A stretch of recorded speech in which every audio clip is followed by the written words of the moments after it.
Eh bien, vous savez, nous autres, nous vivons en Amérique du Nord et on est vraiment privilégiés en Amérique du Nord de connaître toute une liberté. On peut se rencontrer ici le matin, le dimanche matin, en toute liberté, aucun problème, on est en toute sécurité.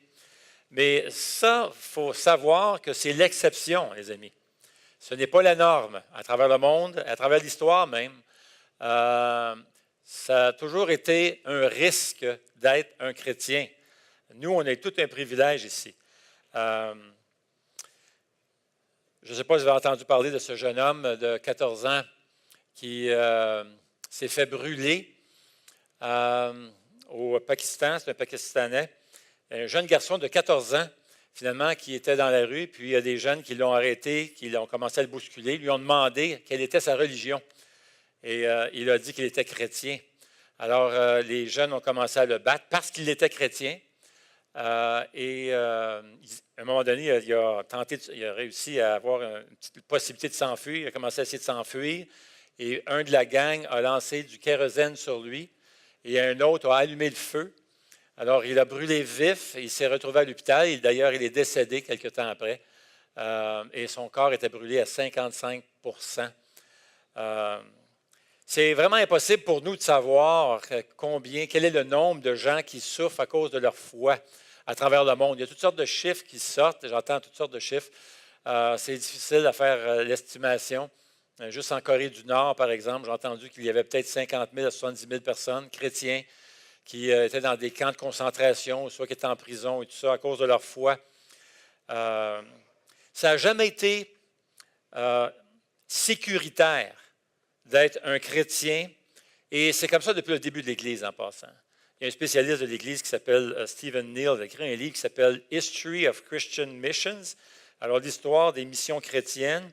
Il rapporte que dans les 3 premiers siècles de l'Église, alors que c'était des années là, exponentielles, une énorme croissance phénoménale de l'Église où les gens se convertissaient par milliers, mais en même temps, dans ces 3 premiers siècles, les chrétiens s'attendaient à tout moment de se faire arrêter, de se faire questionner pour leur foi, même au prix de leur vie. C'était comme ça on vivait à l'époque, au cours des 3 premiers siècles. Et c'est encore le cas dans certaines parties du monde. Pour ces chrétiens, c'est même normal de souffrir pour sa foi dans des pays comme ça. Être en sécurité puis être respecté, c'est l'exception dans ces pays-là et ce n'est pas la norme. Ce n'est pas la règle. Par exemple, Jésus en avait parlé. Matthieu 24, verset 9 dit ceci, « Vous serez détestés de toutes les nations à cause de mon nom. » 1 Pierre, d'ailleurs, cette série que nous sommes en train de regarder dans 1 Pierre, dans le 4e chapitre, il va dire, « Mes bien-aimés, ne soyez pas surpris de la fournaise qui sévit parmi vous pour vous éprouver, comme s'il vous arrivait quelque chose d'étrange. » Et Jésus dira aussi dans Matthieu 10, verset 25, « S'ils ont appelé le maître de la maison Belzébul, ils appelleront d'autant plus volontiers ainsi les gens de sa maison, c'est-à-dire sa famille. » Et c'est ici que l'apôtre Pierre arrive et il va écrire sa lettre parce que les premiers chrétiens passaient par ces moments très difficiles, très douloureux. On en a déjà parlé la semaine dernière et les semaines avant. Et Pierre écrit à des chrétiens qui passent par ces moments de souffrance, qui particulièrement dans leur cas, dans leur contexte, c'était des gens qui souffraient en raison de leur foi, parce qu'ils avaient pris position, ils étaient chrétiens. Mais maintenant, les principes que Pierre va nous donner, parce qu'il veut nous aider maintenant à faire face à la musique, il veut nous aider dans les moments difficiles. Et il veut nous préparer à la souffrance aussi, si nous vivons en ce moment dans une saison où ça va bien, et on l'espère que vous avez une vie où c'est tout le bonheur. Mais on sait bien, ici sur Terre, on ne connaîtra pas vraiment le bonheur parfaitement, n'est-ce pas? Le bonheur se trouvera dans l'éternité, lorsqu'on nous serons avec le Seigneur. Mais si vous êtes dans une bonne saison, Pierre veut quand même nous donner ses principes pour nous préparer à faire face à la souffrance un jour. C'est Don Carson qui disait, la question n'est pas si on va souffrir, mais c'est de savoir quand. Parce que ça va arriver d'une façon ou d'une autre. Il y a des gens qui souffrent présentement d'une autre forme, simplement parce qu'ils sont chrétiens, ils sont repoussés, soit même qui sont isolés dans leur famille, sont tout seuls, et on va se moquer d'eux. Je connais des gens qui ont même perdu leur emploi parce qu'ils sont chrétiens, ou ils ont perdu, en tout cas, s'ils n'ont pas perdu leur emploi, ils ont perdu des promotions. On les a fait tasser, du bumping, pour essayer de passer d'autres personnes qui pensaient peut-être plus comme la philosophie de l'entreprise. Et il y a des chrétiens qui se retrouvent dans des endroits, des fois, ils viennent me voir, me demandent vraiment qu'est-ce que je fais avec ça. C'est des questions d'éthique. Je veux marcher, je veux faire le bien, je veux marcher avec le Seigneur. En même temps, ma compagnie, la compagnie pour laquelle je travaille, veulent faire des choses qui ne sont pas tout à fait correctes. Et ils sont pris dans ça. Donc, on vit cette forme de souffrance aussi. Mais Pierre veut nous préparer, veut nous aider. Il veut vraiment nous encourager et encourager ceux qui sont en plein dedans, là. Ceux qui sont dans cette saison de leur vie où ils sont dans la lutte et ils ont de la difficulté et c'est tough. Et il veut les encourager. Plus près de Pierre, évidemment, ce sont ces chrétiens qui passaient par la persécution. Et il veut les encourager et nous encourager aussi. Et c'est ce qu'on veut voir ce matin. Et ce que le Saint-Esprit va dire à travers Pierre, parce que c'est le Saint-Esprit qui inspire ce passage, il va essayer il va nous fortifier dans les moments difficiles et dans les moments de découragement. Et alors, le passage que nous allons voir ce matin est particulièrement pour ça. Mais c'est ce qui est vraiment intéressant, et quand on fait un lien avec tout ce qui se passe à travers la lettre de Pierre, ce que Pierre veut nous montrer, et particulièrement dans ce passage, c'est frappant, mais il le disait déjà au début de sa lettre, il veut nous montrer que ce qui suit la souffrance, pour les enfants de Dieu, c'est la gloire. En d'autres mots, nous, les enfants de Dieu, on ne souffre pas comme le monde. Ce n'est pas juste une souffrance gratuite. Notre souffrance, elle est là, soit pour nous faire grandir, ou soit nous montrer la puissance de Dieu, quelles que soient les raisons que Dieu permet que l'on passe à travers la fournaise. Une chose est certaine, et ce que l'on voit dans les Écritures, c'est qu'une fois qu'on passe à travers la fournaise, si on se colle au Seigneur et on agit avec foi, on va en sortir grandi, plus fort et encore meilleur. Et ça, c'est vraiment une leçon qu'on va voir à travers la lettre de Pierre. D'ailleurs, Pierre va même décrire l'Évangile de cette façon-là. C'est ce qu'il va dire justement au début de son chapitre, que la couronne suit l'épreuve. Si la croix se trouve aujourd'hui, la couronne va suivre. Donc, c'est la croix avant la couronne.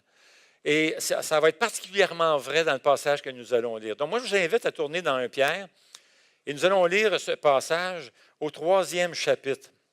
Je vous avertis tout de suite, c'est un passage très difficile. D'accord? C'est Martin Luther qui disait à l'endroit de ce passage-là, il dit, bon sang, il dit, ce passage-là, il est à la fois magnifique, mais obscur. C'est un passage vraiment difficile. Vous allez voir pourquoi quand on va le lire. Mais certainement des richesses pour nous ici. Alors, 1 Pierre, chapitre 3. On va commencer en fait au verset 17. J'allais commencer au verset 18, mais commençons au verset 17.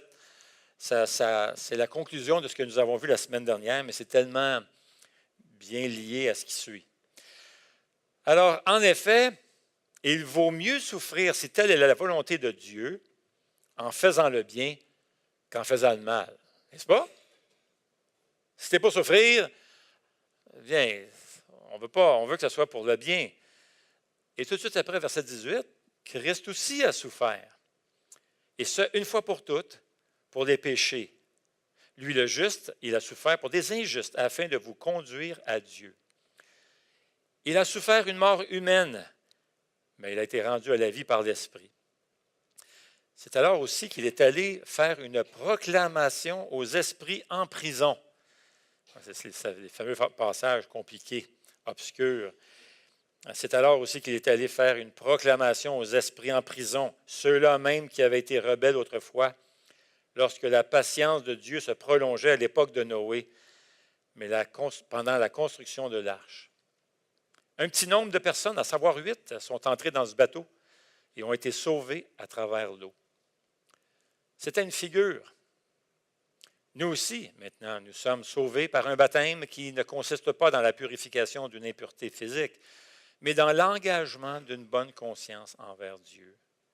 Il nous sauve à travers la résurrection de Jésus-Christ, qui est monté au ciel, a reçu la soumission des anges, des autorités et des puissances et se trouve à la droite de Dieu. Comme on dit en anglais, it's a mouthful. C'est tout un passage, alors courbons-nous juste un instant. Eh bien, Seigneur, on veut te remercier pour ce beau projet de campagne qu'on a eu là, pour l'entrée scolaire. Et merci, Seigneur, parce que ton peuple s'est levé et s'est retroussé les manches pour aider et contribuer. Merci pour toutes les campagnes que nous avons ici, cette entraide que nous faisons. On te prie, Seigneur, que notre Église puisse être une Église généreuse, aider, Seigneur, les gens démunis qui souffrent et soutenir les ministères dans l'Église ici. Seigneur, il y a tellement de beaux projets, tellement de beaux ministères qui cherchent à faire avancer ton royaume et on veut s'investir, Seigneur, dans ton royaume. On te prie pour ce matin, pour ce passage, que tu puisses nous aider à bien comprendre, à saisir ce que ton Esprit Saint disait à travers la plume de l'apôtre Pierre. Parle à nos cœurs, Seigneur, ce matin. Encourage ceux qui ont besoin d'être encouragés, ceux qui souffrent en ce moment, qui passent par des moments douloureux, soit dans leur mariage, soit dans leur santé, soit au travail, Seigneur. Et pour nous, qui passons peut-être des belles saisons, on te demande que tu puisses aussi imprimer ces leçons dans nos cœurs pour nous préparer, afin que nous puissions être de bons témoins dans les jours mauvais. Alors, Seigneur, parle à nos cœurs ce matin, par ton Esprit Saint, au nom de Jésus. Amen.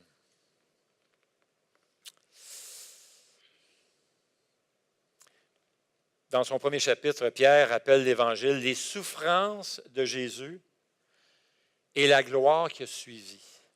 C'est comme ça qu'il décrit l'Évangile.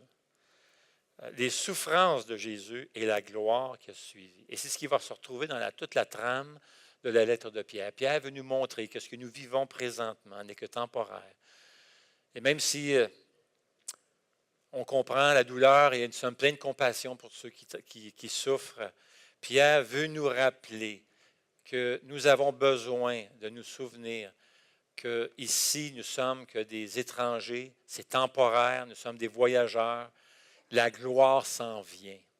Et c'est ça qu'il va nous montrer à travers ce passage. Et c'est la beauté de la vie chrétienne, qu'on ne souffre pas pour rien.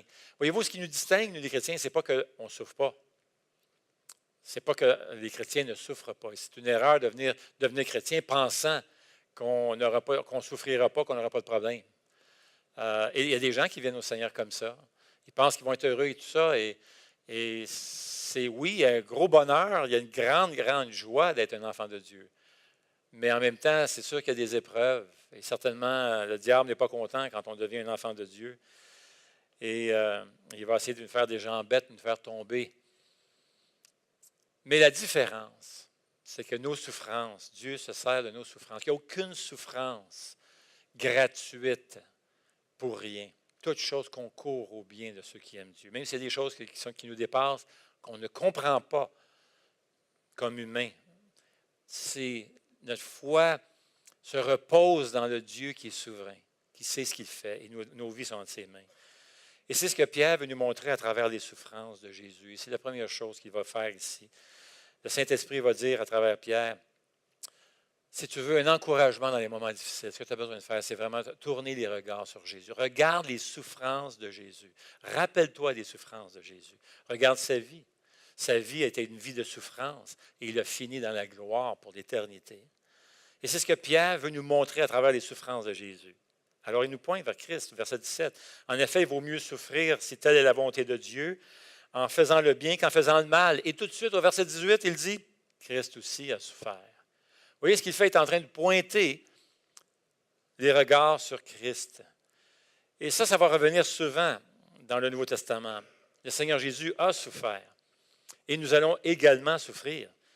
Dans Philippiens 3,10, nous lisons, par exemple, « Ainsi, je connaîtrai Christ. » Il faut se rappeler que Paul est en prison à ce moment-là. Il dit, « Je connaîtrai Christ, la puissance de sa résurrection et la communion à ses souffrances, en devenant conforme à lui dans sa mort. » Dans Hébreux 13, par exemple, nous lisons, « Voilà pourquoi Jésus aussi, afin de procurer la sainteté au peuple au moyen de son propre sang, a souffert à l'extérieur de la ville. Sortons donc pour aller à lui à l'extérieur du camp, en supportant d'être humiliés comme lui.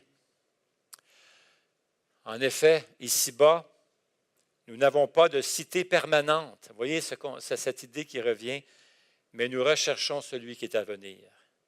Jésus lui-même va dire dans Marc, chapitre 8, il dit, si quelqu'un veut être mon disciple, qu'il renonce à lui-même, qu'il se charge de sa croix et qu'il me suive. Alors, le premier encouragement que nous avons ici, que Pierre nous donne et que le Saint-Esprit nous donne, que le Seigneur lui-même nous donne, en guise de nous préparer à la souffrance ou de nous aider pendant que nous sommes en train de traverser des moments de souffrance, c'est de nous rappeler les souffrances de Jésus. Regardez sa vie. Voilà Jésus qui est le plus grand homme, le plus aimable, le plus compatissant, le plus parfait, le plus attentionné, le plus authentique, le plus saint qui ait jamais vécu, et il a souffert. Un autre encouragement que Pierre nous donne pour des moments difficiles, c'est que Jésus a triomphé et nous a emmenés dans un lieu sûr, dans la présence même de Dieu. Pierre nous encourage en disant, Jésus a triomphé à la croix devant notre plus grand ennemi. Il nous a conduits dans un lieu sûr, en toute sécurité, dans la présence de Dieu. Et ça, c'est majeur. Parce que quelqu'un pourrait poser la question, mais pourquoi devenir chrétien finalement si je vais souffrir? Et je sais, c'est le genre de questions que l'on peut se poser parfois. Et on aurait tendance à lancer la serviette et à abandonner. C'est que dans ces moments-là, j'ai besoin de me rappeler que mon plus grand besoin, et mes plus grands besoins ne sont pas de vivre une vie confortable, riche, en santé, où tout est parfait, et que tout est bien. Ce n'est pas ça nos plus grands besoins. Maintenant, ça ne veut pas dire que je ne veux pas prier si je tombe malade ou si quelqu'un qui m'est proche tombe malade, absolument pas. La Bible est pleine d'exemples de gens qui prient, qui intercèdent pour la guérison des gens autour de nous, absolument. Ézéchias était mourant. Dieu a même dit à Ésaïe d'aller voir Ézéchias et de lui dire, écoute, Ézéchias, tu vas mourir. Et voilà cet homme de Dieu, le roi, qui se faisait mourant, il était sur son lit de mort, et il s'est tourné de bord, il a pleuré, il a prié, et Dieu a entendu sa prière, et il l'a guéri, il a vécu un autre 15 ans. On voit des hommes de Dieu comme David prier, on voit Paul prier, un homme de Dieu pour sa santé. Parfois, Dieu répond miraculeusement, comme avec Ézéchias. Parfois, Dieu ne répond pas parce que Dieu a d'autres plans, comme l'apôtre Paul, qui était un homme de Dieu qui a prié pendant 3 fois et Dieu a choisi de ne pas guérir. Puis on s'est aperçu finalement que pour lui, c'était un gain de ne pas guérir. Devenu un témoignage encore plus puissant. Et parfois, Dieu permet de ne pas répondre comme on le veut ou qu'on le souhaite à nos prières. Mais parfois, il le fait. Et c'est un encouragement. J'ai entendu le témoignage cette semaine. J'étais en train de faire du jogging un matin, puis j'écoutais le témoignage d'un jeune homme dans la vingtaine qui a eu le cancer. Et c'est vraiment dans la vingtaine. C'était vraiment affreux. Il a subi des traitements de chimio et tout ça pendant un bon moment. Et puis, heureusement, le scan, après tout son traitement de chimio, a révélé que la tumeur était partie. Donc, j'étais très content, très heureux. Et il était en rémission pendant 2 ans. Après 2 ans, il retourne pour passer un scan. Puis, malheureusement, il découvre qu'il y a une tumeur qui est encore là. Donc là, ils font un plan de traitement de chimio. Donc, il passe à travers 5 semaines de traitement de chimio, épouvantable, perdu 40 livres, perdu ses cheveux, ses sourcils, maigri. C'était vraiment atroce. Et après les 5 semaines de traitement de chimio, il est retourné. Et là, ils ont passé un scan pour finalement réaliser que la tumeur avait juste rapetissé un petit peu, mais elle était encore là. Alors, les gens ont dit, les médecins ont dit, écoute, il va falloir que tu reviennes demain, puis on va faire un autre plan de traitement de chimio. Ouf. Alors là, il est retourné chez eux ce soir-là, il était découragé, il s'est écrasé dans le salon. Vraiment, là, il était dans le salon, il pleurait, puis tout ça, puis il a commencé à ouvrir son cœur à Dieu, commencé à prier, demander à Dieu, Seigneur, fais quelque chose, interviens, Seigneur. Viens, puis fais quelque chose, fais un miracle, guéris-moi, Seigneur. Et là, il est mort de fatigue, c'est-à-dire qu'il est tombé endormi, puis tout ça, et il s'est endormi, puis tout d'un coup, dans son sommeil, il fait un rêve. Et il rêve, c'est un rêve bizarre, il rêve qu'il était guéri et qu'il était en train de partager aux gens autour de lui qu'il avait guéri. Ça, c'est un beau rêve. Et finalement, il a continué toute la nuit et tout ça, puis il se réveille le matin, puis là, le rendez-vous est là chez le médecin, puis tout ça, alors il s'en va chez le médecin.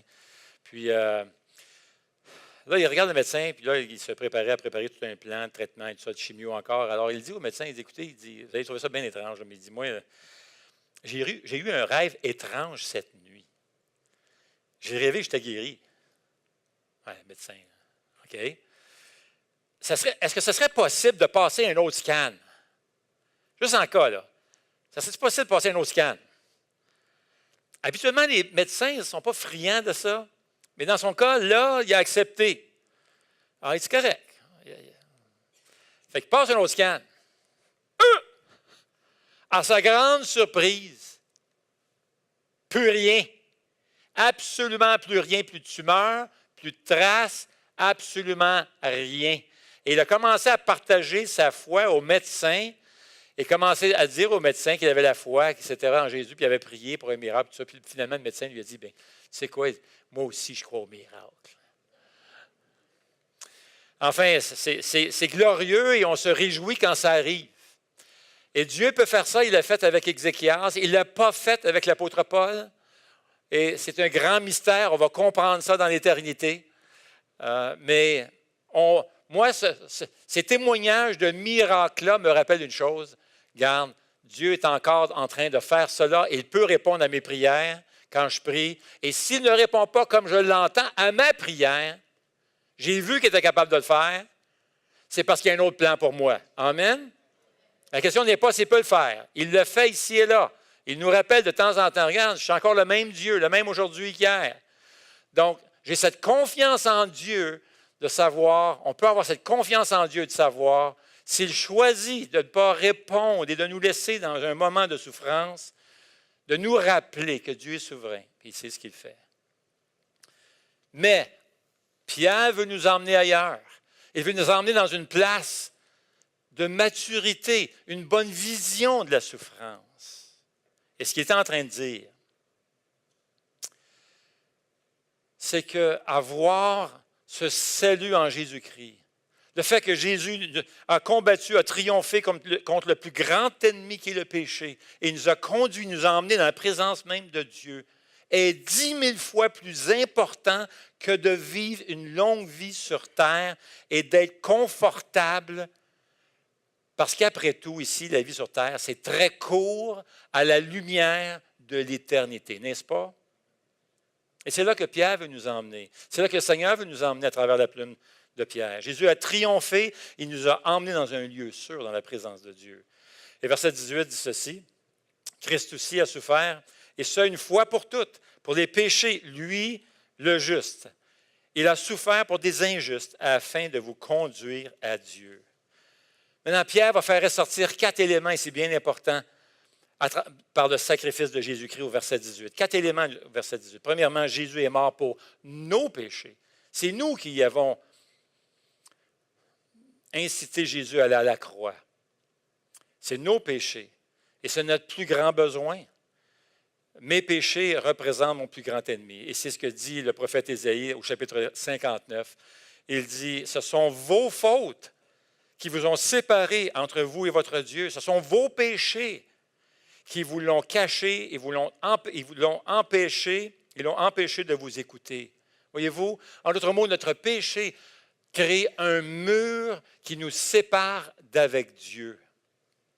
Souffrir du jugement de Dieu pour mes péchés est beaucoup plus terrifiant que de souffrir pour le bien. Mais Jésus est mort pour nos péchés. Et c'est ce qu'il y a de plus beau. Je n'ai plus besoin de mourir et d'être condamné pour mes péchés. Comme dit Romains 8, il n'y a plus de condamnation pour ceux qui sont en Jésus. C'est glorieux, ça. Le pardon est possible. La réconciliation est avec Dieu. Et c'est la raison pour laquelle il y a des milliers de musulmans même qui vont se convertir à Jésus-Christ, au risque de leur vie, parce qu'ils trouvent en Jésus le pardon de leurs fautes. Cette assurance que tes péchés sont pardonnés avec Dieu. Deuxième élément que le verset 18 nous fait ressortir sur le sacrifice de Jésus, c'est que Jésus est mort, le juste pour l'injuste. Sa mort est une substitution. Il a pris ma place. Il a subi la colère et le châtiment que moi je méritais. Il était une victime innocente. Il a subi la mort pour la faute des autres. Il a subi la mort pour ma faute, mes péchés. Je ne sais pas si vous avez vu le film de Mel Gibson il y a plusieurs années, il y a maintenant 13 ans, le film La Passion. Vous souvenez-vous de ça? En tout cas, si vous avez vu le film, vous vous en souvenez. Parce qu'il y avait des scènes là-dedans, c'était vraiment incroyable. Je pense que ça représente les 12 dernières heures de Jésus, son arrestation et tout ça, et sa crucifixion. Et ça nous permet de voir l'ampleur des souffrances que Jésus a endurées. Maintenant, il y a une scène dans le film de Mel Gibson. Mel Gibson, c'est lui qui a produit le film et il était le réalisateur. À un moment donné, il y a une scène dans le film où il y a un soldat romain qui est en train de planter un clou dans la main de Jésus. Je ne sais pas si vous vous en souvenez. Et là, il y a cette scène du soldat romain en train de planter ce clou-là dans les mains de Jésus alors qu'il est en train de se faire crucifier. Mel Gibson, c'est le directeur, c'est le réalisateur, le producteur. Il a pris comme réalisateur une décision à ce moment-là. Il a décidé de ne pas montrer le visage du soldat qui crucifiait, qui plantait le clou dans la main de Jésus. Et c'était intentionnel. D'ailleurs, ce qu'on va apprendre plus tard, c'est que la main de celui qui cloue ce clou dans les mains de Jésus est nul autre que Mel Gibson lui-même. Et Gibson a choisi de ne pas montrer son visage, ni le visage du soldat romain. Pourquoi? C'était intentionnel. C'était pour nous faire penser, en fait, que cette main-là qui est en train de clouer le clou dans la main de Jésus est toi et moi. C'est nous autres. Jésus est notre substitut. Et c'est de notre faute qu'il est allé à la croix. Jésus est notre substitution. Jésus est mort, le juste pour l'injuste. Troisième élément qui va ressortir, que Pierre fait ressortir du verset 18. Jésus est mort une fois pour toutes. Et ça en dit gros, ça. En d'autres mots, son sacrifice est suffisant pour nous. Verset 18, Christ aussi a souffert, et ça une fois pour toutes, pour les péchés. Ça signifie que sa mort est finale, c'est accompli, le péché est réglé et son sacrifice est suffisant pour procurer le pardon à tous ceux et celles qui placent leur foi en Jésus-Christ. C'est tout ce qui était nécessaire pour enlever la culpabilité de nos péchés. La dette est payée. Une fois pour toutes, c'est fait. En d'autres mots, nos péchés ne surpasseront jamais les souffrances de Jésus. Nos péchés ne surpasseront jamais les souffrances de Jésus. Son sacrifice, ses souffrances suffisent pour tous nos péchés. On ne se retrouvera jamais devant la croix de Jésus où Jésus va dire « Ouf, je ne suis pas capable de couvrir celui-là. » Jamais. Rien dans notre vie, peu importe ce que nous avons fait, peu importe ce qu'on va faire, ce qu'on fait, dépassera la suffisance de la croix. Alors ça, c'est important parce que souvent, quand les gens viennent me voir et me partagent ce qu'ils vivent et ils passent par des moments difficiles, à un moment donné, ils arrivent à la conclusion, ils pensent, ils vont interpréter ce qui leur arrive en croyant que Dieu les a abandonnés. Ça arrive souvent, parfois très subtilement, parfois avec la colère, avec un ton colérique, parfois avec tristesse, parfois avec un sentiment de culpabilité, mais à quelque part dans la conversation, ça va se glisser, ça, où ils ont l'impression que Dieu n'entend pas leurs prières de délivrance, il ne les délivre pas, il ne les écoute pas parce que Dieu les a abandonnés. Mais sachez ceci, ne regardez jamais votre vie avec le désespoir ou de croire que votre vie est perdue. Les souffrances de Jésus sont suffisantes pour couvrir tous les péchés. Il y a 4 éléments importants ici, d'ailleurs, que Pierre va faire soulever au verset 18. C'est que son sacrifice nous conduit à Dieu. Regardez ce qu'il dit ici au verset 18. Christ aussi a souffert, et ce, une fois pour toutes, pour les péchés. Lui, le juste, il a souffert pour des injustes, afin de vous conduire à Dieu. Notre pire ennemi, c'est le péché. Ça a été vaincu. Et Jésus s'est assuré de nous emmener en lieu sûr, en toute sécurité, dans la présence de Dieu. Il n'a pas juste ouvert la porte, il nous a pris puis il nous a conduits dans la présence de Dieu. D'ailleurs, c'est ce que le mot que Pierre va choisir, le mot conduire, et c'est qui était utilisé. C'est ça que ça évoque, parce que ce mot-là, conduire, était utilisé pour celui qui t'escortait dans la présence du roi. N'entre pas qui veut dans la présence du roi, n'est-ce pas? Tu as besoin d'être escorté et être présenté dans la présence d'un roi. Et c'est le mot que Pierre va choisir pour Jésus. C'est ce que Jésus a fait. Il t'a pris. Il n'a pas juste ouvert la porte pour te dire, tiens, vas-y. Non, il t'a pris, il t'a emmené en sécurité, en lieu sûr, dans la présence même de Dieu pour que tu aies maintenant cette communion avec Dieu. Par ses souffrances, sa mort victorieuse, Jésus nous donne maintenant accès dans la présence même de Dieu. C'est pour ça que nous pouvons maintenant entrer la présence de Dieu. Nous pouvons prier avec assurance, nous approcher de Dieu avec assurance et lui étaler tout ce qu'on vit, ouvrir tout notre cœur et lui exprimer tout ce que l'on peut vivre. Et c'est ce que nous dit d'ailleurs l'auteur du livre aux Hébreux, donc chapitre 4, « Approchons-nous donc avec assurance du trône de la grâce afin d'obtenir compassion. Approchons-nous donc avec assurance du trône de la loi. » C'est ça que vous lisez? De la grâce. Afin d'obtenir une condamnation. Qu'est-ce qu'on trouve quand on approche Dieu dans la prière?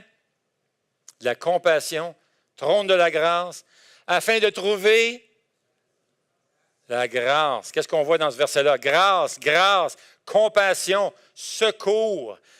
Approchons-nous donc avec assurance du trône de la grâce afin d'obtenir compassion et de trouver grâce pour être secourus au moment opportun. C'est glorieux.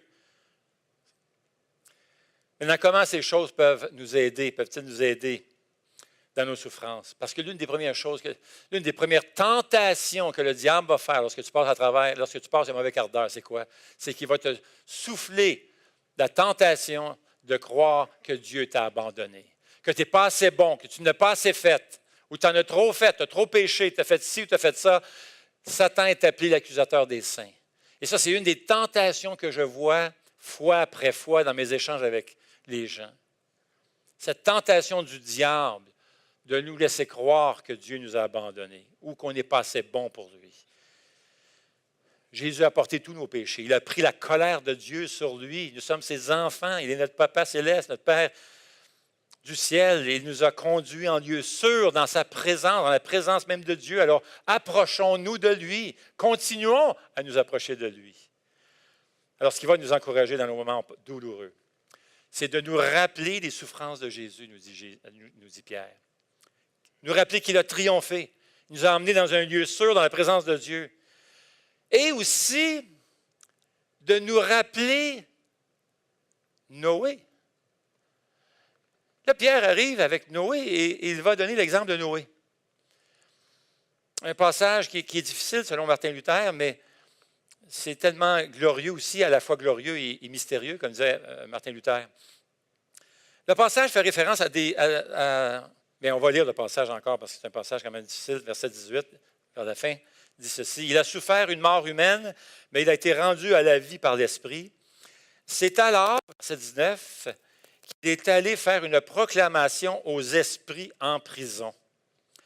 Ceux-là même qui avaient été rebelles autrefois lorsque la patience de Dieu se prolongeait à l'époque de Noé, pendant la construction de l'arche. Un petit nombre de personnes, à savoir 8, sont entrés dans ce bateau, ont été sauvés à travers l'eau.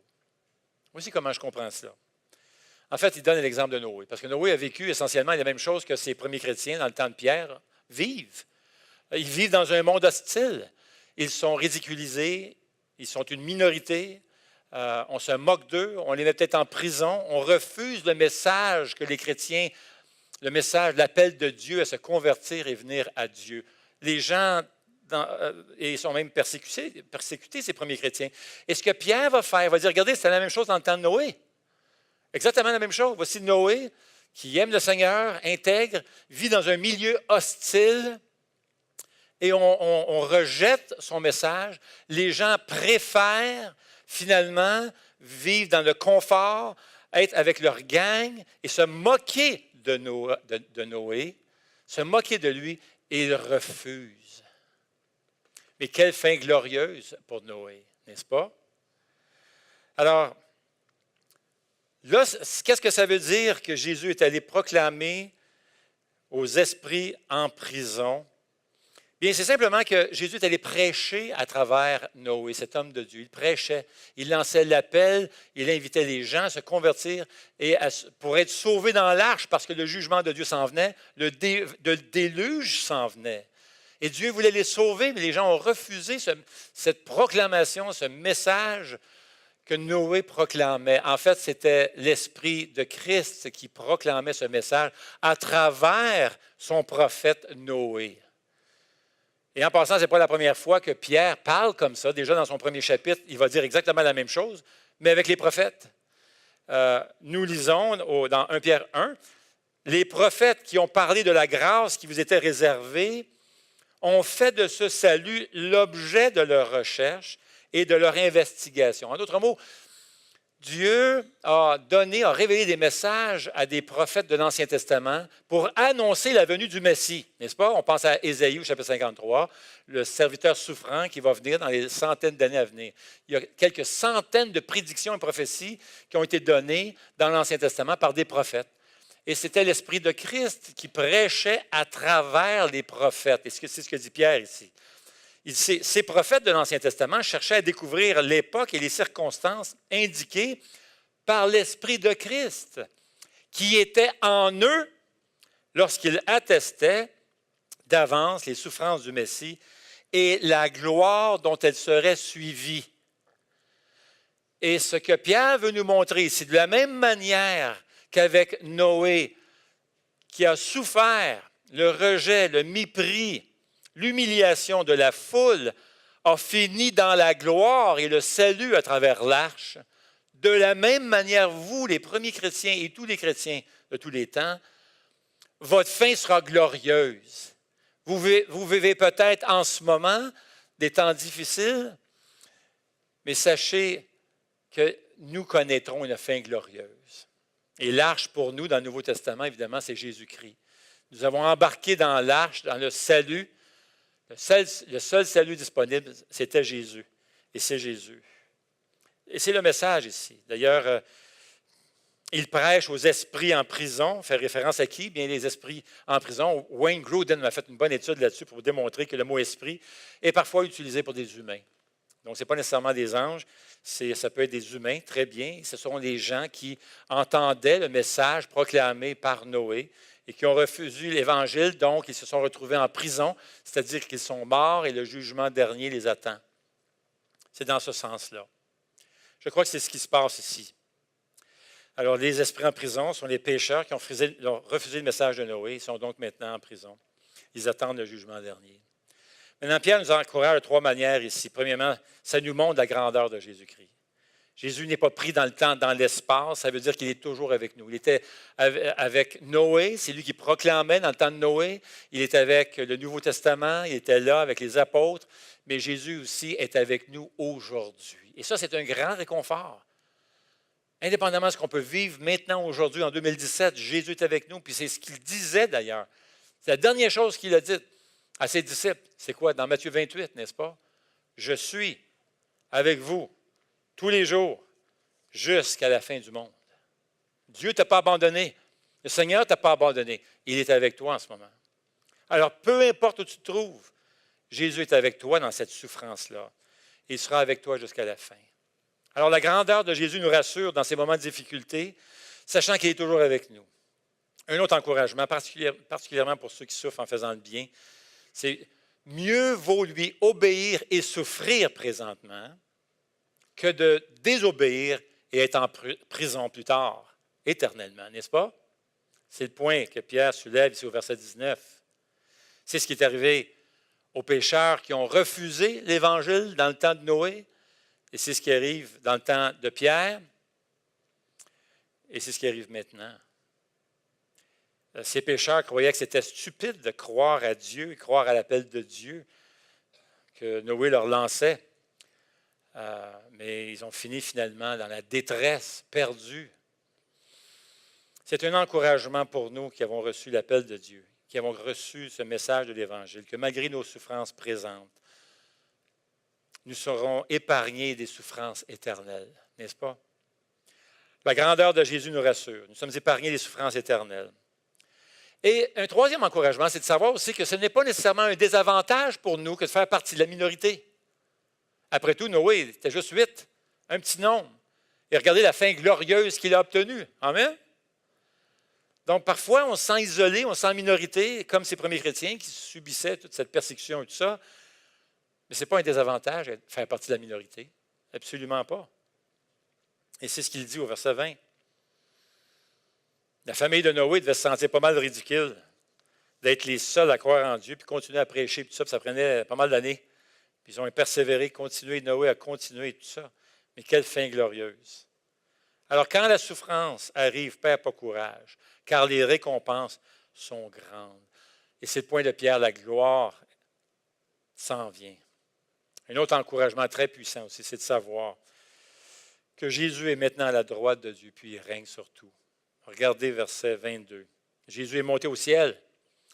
Il a reçu la soumission des anges, des autorités, des puissances, et il se trouve maintenant à la droite de Dieu. Qu'est-ce que ça veut dire, ça? Il est victorieux. C'est la victoire, mes amis. Jésus règne. En d'autres mots, aucun démon ne peut nous harceler, oppresser, tromper, nous accuser comme il l'entend. Il est soumis à Jésus. Tous les anges, les autorités, toutes les puissances, les mauvais esprits et Satan lui-même sont soumis à Jésus-Christ. C'est pour ça qu'au chapitre 5, Pierre va nous dire que le diable rôde comme un lion rugissant, cherchant qui va le dévorer. Mais tout de suite après, il dit, qu'est-ce qu'il dit? Résistez-lui avec une foi inébranlable. Résistez. Quand la tentation arrive, puis le diable veut le faire tomber ou te faire décourager, tout ça, résiste, mon ami.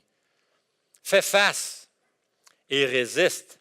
Parce que si, pour nous, le diable est comme un lion rugissant face à Jésus, c'est un petit chat attaché sur une laisse.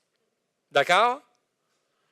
Et c'est notre Sauveur, ça, qui veille sur nous, qui intercède pour nous dans le ciel. Il est à la droite du Père. Et parfois, le diable veut nous décourager, tout ça, mais on a besoin d'avoir confiance en Dieu. On a besoin de se rappeler qu'il est maître et on peut s'approcher de lui avec confiance, avec assurance et prier. Et quoi qu'il arrive, de savoir que Jésus est au contrôle. Il règne, il est victorieux. Moi, je me rappelle l'histoire d'un jeune pasteur qui était pasteur d'une petite église en bas de 100 personnes à peu près. Puis là, il passait vraiment un mauvais quart d'heure. L'église passait un mauvais quart d'heure. Financièrement, c'était très difficile. Et puis, le jeune était vraiment découragé parce qu'il ne pensait pas d'être capable de recevoir son salaire ce mois-là. Il ne pensait pas que l'Église était capable de payer son salaire. Et puis, là, mon ami, là, le diable commençait à y mettre un paquet de doutes dans sa tête. Là, il commençait vraiment à douter, tout ça. Mais finalement, il a décidé de mettre sa confiance en Dieu. C'est un gars de Vancouver, quelqu'un dans l'Ouest canadien, dans une des églises de l'Ouest canadienne. Puis il a décidé de vraiment mettre sa confiance en Dieu, puis de ne pas se laisser aller, puis il était pour prier et faire confiance que Dieu allait livrer. Amen? 2 jours après, il doit faire un voyage aux États-Unis, en Géorgie. Maintenant, ça, c'est très, très loin de Vancouver. On s'entend? Il se retrouve là-bas, en Géorgie. Rencontre un pasteur. Le pasteur vient lui dire, écoute, il y a quelque chose de bizarre qui vient de se passer en fin de semaine. Là. OK, oui, quoi? Très étrange. Maintenant, il y a un homme qui est rentré dans mon bureau. Ils sont en Géorgie, là. Il y a un homme qui est rentré dans mon bureau. Il dit, je ne sais pas ce qui se passe, mais j'ai un fardeau sur le cœur. Je sens qu'il y a une église, la petite église à Vancouver, il y a une petite église à Vancouver qui passe par un mauvais quart d'heure. Maintenant, je ne sais pas si l'Église soutenait cette Église-là. Il devait la connaître d'une certaine façon. Je ne sais pas ce qui s'est passé. Mais lui, là, sans savoir rien, il est chez eux. Puis là, il y a un fardeau pour cette petite Église-là à Vancouver. Pourquoi il y a un fardeau? Parce qu'il y a un jeune qui est là, puis qui prie, puis qui a placé sa confiance en Dieu. Et qu'est-ce qu'il a fait, ce gars-là? Il dit, je ne sais pas ce qui se passe, mais j'ai un fardeau pour cette Église-là. Donc, voici, pouf, il met un chèque sur la table du pasteur de 5 000 $ en Georgie. En Georgie. Amen? C'est notre Dieu, ça. Est-ce qu'il s'occupe de nos besoins, le Seigneur? Donc là, quand tu passes par un mauvais quart d'heure, rappelle-toi, le Seigneur ne t'a pas abandonné. Crois Dieu. Jésus l'a dit, croyez en Dieu et croyez en moi. Amen. Eh bien, Seigneur notre Dieu, quel réconfort de savoir que quoi qu'il arrive,